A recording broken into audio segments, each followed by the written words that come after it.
欢迎回来，再来看其他方面的消息。在接下来的几天，美国东部大面积地区的民众将感受到今年立冬之后的第一股寒流。从纽约、宾夕法尼亚等地到墨西哥湾地区，从周末开始，因为受到一股来自北冰洋的寒流影响而迅速降温。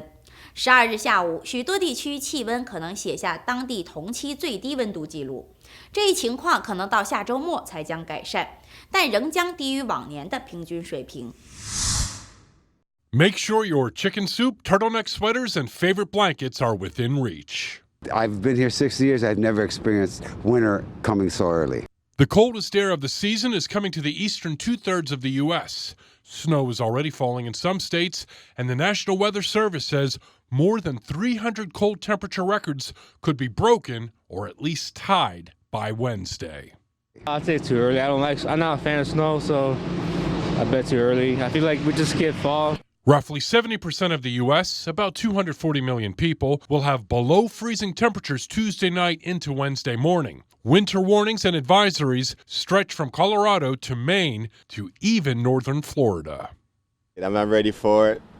Came a little too soon. I don't have my scraper. I don't know where my boots are.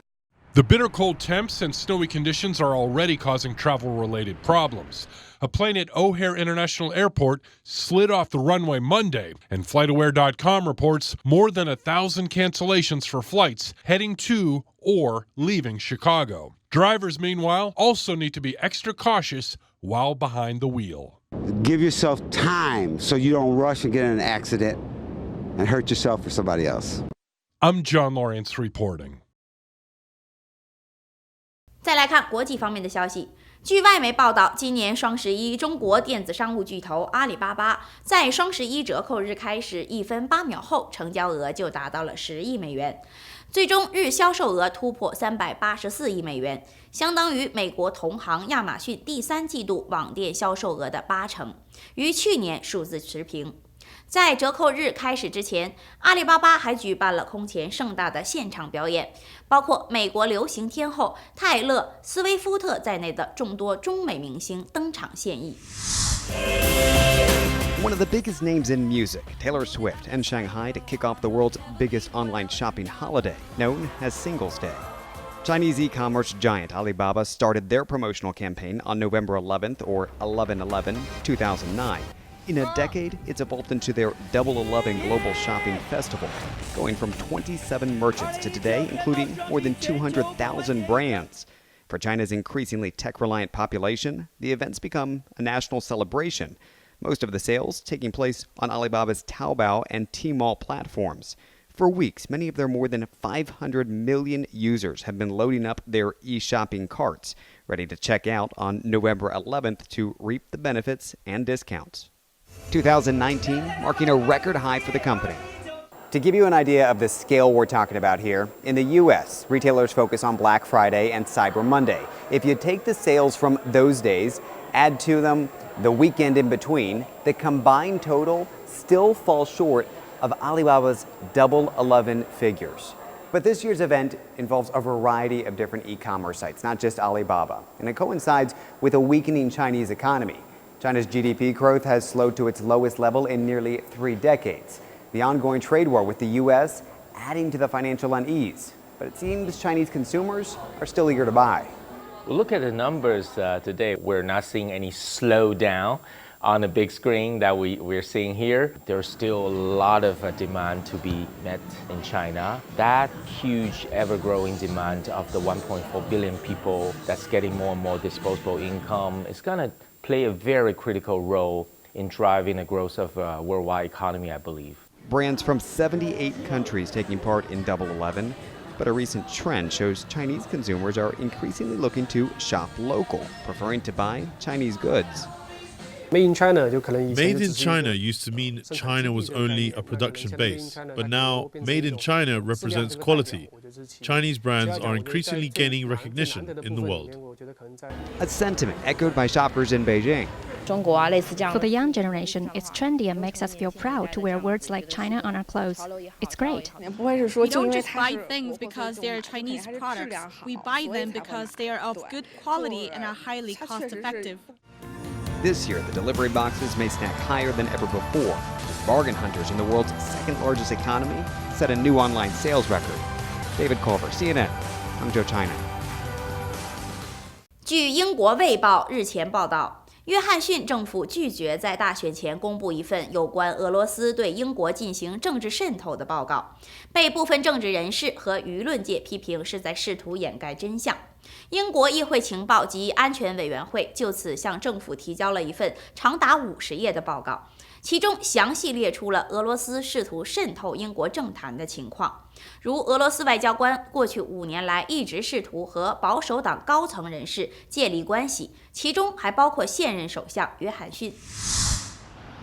Just weeks before Britons head to the polls, a bombshell allegation. Members of Parliament say Boris Johnson's government is suppressing a report on Russian influence on UK politics. The contents of the report, compiled by a cross-party intelligence and security committee, are bound by secrecy until Downing Street approves their release.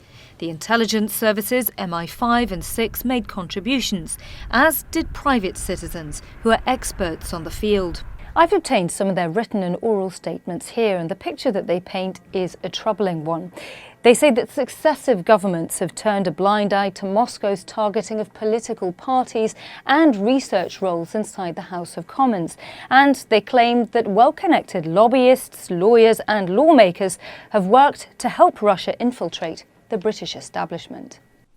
One of the witnesses was the American-born financier Bill Browder, who, despite at one point being Russia's biggest foreign investor, fell foul of the Kremlin 15 years ago.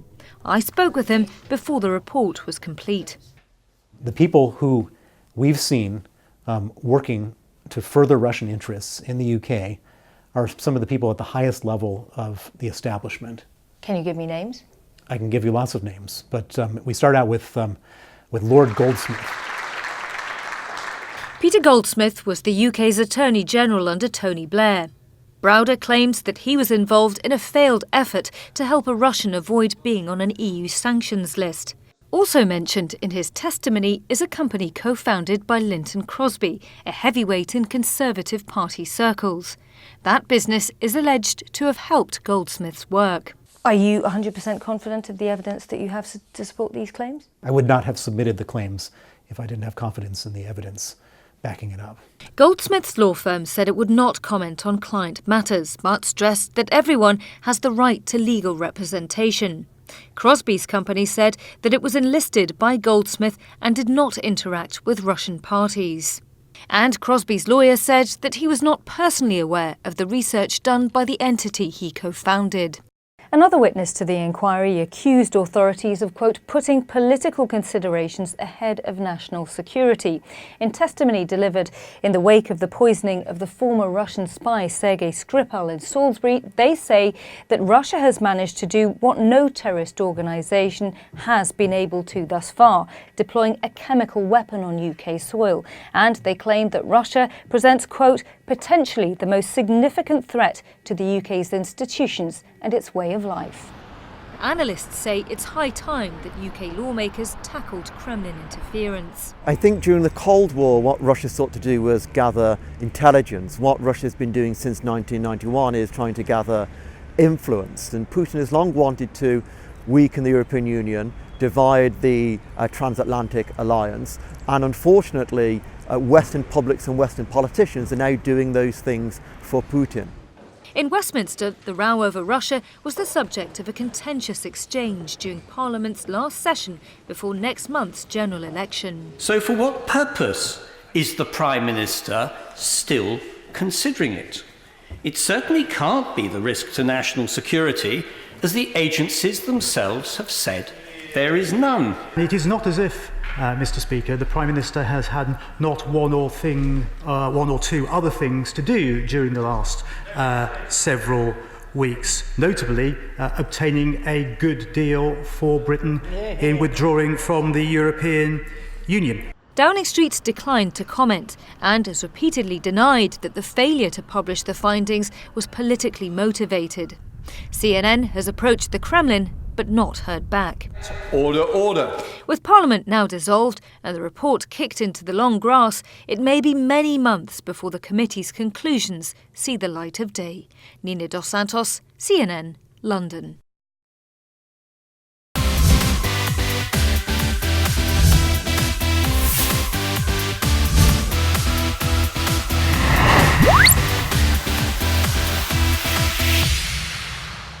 再来看娱乐方面的消息，今天迪士尼公司的流媒体服务 Disney Plus 在美国、加拿大、荷兰正式上线。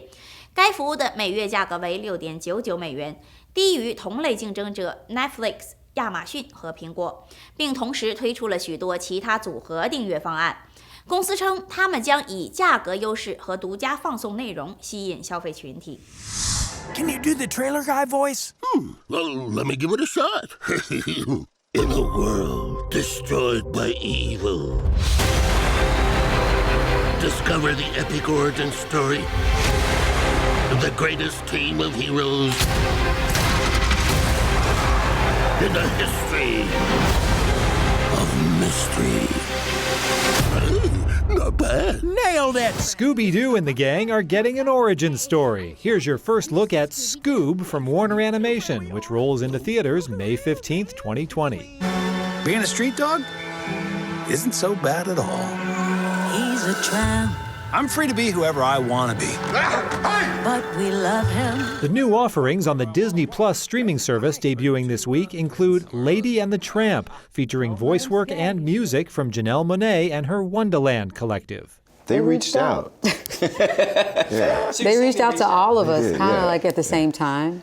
They have been fans and supporters of what we had done with the albums we've worked on together, and they were like, we really, really would love to have you collaborate with us on this project. There's a great big world out there with no fence around it. In Hollywood, I'm David Daniel.